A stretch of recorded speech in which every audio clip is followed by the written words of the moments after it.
क्या बच्चों को उच्च शिक्षा देना चाहिए? क्या उनको प्रदेश में पढ़ाई के लिए या काम करने के लिए भेजना चाहिए? प्रौढ़ नागरिक जो थे वो अंदाज उम्र 70 साल की मेरे पास में आए और काफ़ी डिप्रेस, बहुत नर्वस, उदास, उम्र 70 साल की, अकेले रह रहे। बोले मैं बहुत उदास हूँ, बहुत अकेलापन महसूस होता है और अभी लगता है कि खुदकुशी कर लूँ, जीने में मतलब ही क्या है, मज़ा ही नहीं आ रहा है, खाने की इतनी इच्छा होती नहीं है, वजन बहुत कम हो गया है, अकेला अकेला रहता हूँ।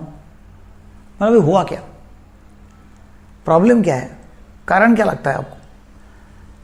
तो बताना चालू किया उन्होंने कि भाई एक करीब करीब 25 साल पहले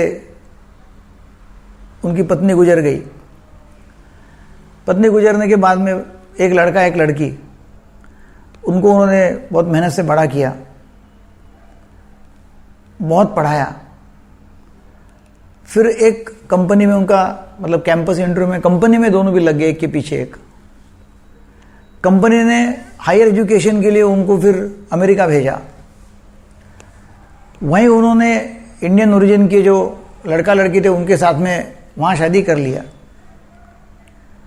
अभी ये सोच रहे हैं कि मेरा लड़का अच्छे कंपनी में नौकरी को लगा, वहाँ से वो हायर एजुकेशन के लिए अमेरिका गया, लड़की भी वहाँ गई। अभी एक दिन तो यहाँ आएंगे और मेरी सेवा करेंगे। मैंने इतना मतलब इनकी माँ जाने के बाद में इनको इतना बड़ा किया, उनका पाला पोसा, उनका एजुकेशन किया, पालन पोषण किया, एजुकेशन किया, और अभी वो उधर है।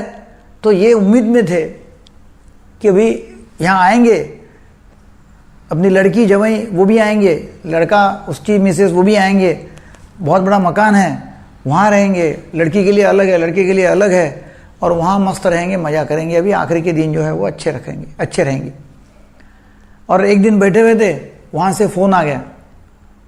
बहुत उन्होंने उत्सुकता से फ़ोन लिया, और फ़ोन लिया तो लड़का बोलता है कि डैडी मैंने शादी कर लिया और अभी मेरे आने की इच्छा नहीं है, मैं यहीं अभी सेटल होने की सोच रहा हूँ। आपने जो मकान हमारे लिए रखा है वो मकान कोई वृद्धाश्रम को दे दो, और आप भी कोई अच्छे वृद्धाश्रम में रहने के लिए चले जाओ, क्योंकि यहाँ आपको बुलाना भी हमारे लिए कठिन है। अमेरिका में रहना रखना भी बहुत कठिन है, तो आप वृद्धाश्रम में आप चले जाओ। हम जब हमको समय मिलेगा तब हम इंडिया में आएंगे और आपकी मुलाकात लेंगे। जैसे ही फ़ोन आ गया तो फ़ोन उनके हाथ से नीचे गिर गया, आंखों के सामने अंधेरा, और बहुत दुखी एकदम ऐसा झटका बैठा कि भाई अरे ये क्या हो गया, मैंने इतने दिन सपना देखा था कि मेरे दिन अच्छे जाएंगे। अब ये लड़का बोलता है कि जो मकान है वो बेच डालो या वृद्धाश्रम को दे दो ना, आप भी वृद्धाश्रम रहने के लिए चले जाओ, और आप आओ भी नहीं, मतलब वो बोलता भी नहीं कि वहाँ आओ करके। सवाल ये होता है कि भाई लोग बोलते फिर अमेरिका मत भेजो, हायर एजुकेशन के लिए बाहर के देश में मत भेजो, और वहाँ रहने की सुविधा नहीं है। तो जब हम भेजते हैं वहाँ, तभी हमारे दिमाग में क्लियर होना चाहिए कि भाई बच्चे जाएंगे वहाँ तो ऐसे होने वाला है। क्या होता है कि वहाँ फॉरेन कंट्रीज़ में आप जाते हो तो वहाँ का रहन सहन, वहाँ का स्टैंडर्ड ऑफ लिविंग है ना, तो वहाँ का मतलब पोल्यूशन फ्री जो वेदर है वो, और अच्छा सब मुझे दिखाया जाता है, तनख्वाह भी अच्छी मिलती है, और उनको वातावरण में वो 1-2 साल भी रह गए तो उनको लगता है कि वहीं सेटल हो जाओ, वो आने की इच्छा रखते नहीं इंडिया में। तो जब जाते हैं तभी माँ बाप ने अपना दिमाग क्लियर रखना चाहिए कि भाई जा तो रहा है, ये आएगा नहीं आएगा मालूम नहीं, क्योंकि हम उम्मीद करते बैठेंगे, अपेक्षा करेंगे, एक्सपेक्टेशन करेंगे, तो उसमें से कुछ निकलने वाला है नहीं, यही होने वाला है डिप्रेशन। तो फिर भेजना बिल्कुल भेजना जरूरी है। भेजना नहीं तो ऐसा भी है कि हायर एजुकेशन मिलेगा नहीं, बच्चों को यहीं रहेंगे, और आपको ऐसा लगता है कि नहीं यहाँ बहुत बड़ा सब इंफ्रास्ट्रक्चर है, बहुत बड़ा पसारा फैला हुआ है, बहुत बड़े इंस्टीट्यूट्स है, वो देखने के लिए कोई नहीं है, तो फिर जाने मत दो, पहले यहीं रखो, क्योंकि हायर एजुकेशन लेके करेंगे भी क्या, आखिर व्यापारी करना है। तो ये हम जब देखते हैं तो एक्सपेक्टेशन जो है वो ऐसा बोलते हैं कि expectation is the mother of all upsets.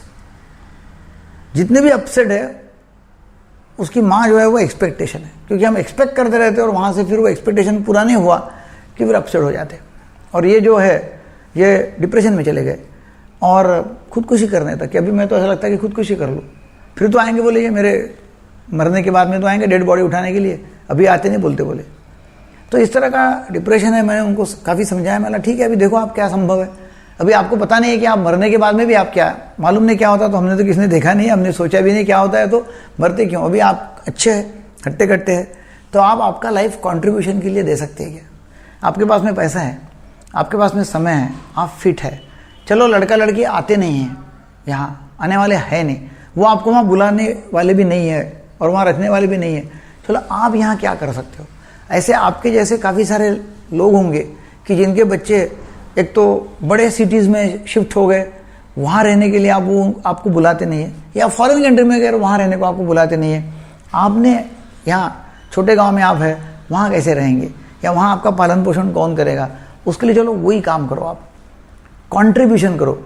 Contribution में आपको जितना आनंद आएगा वो कहीं आएगा नहीं।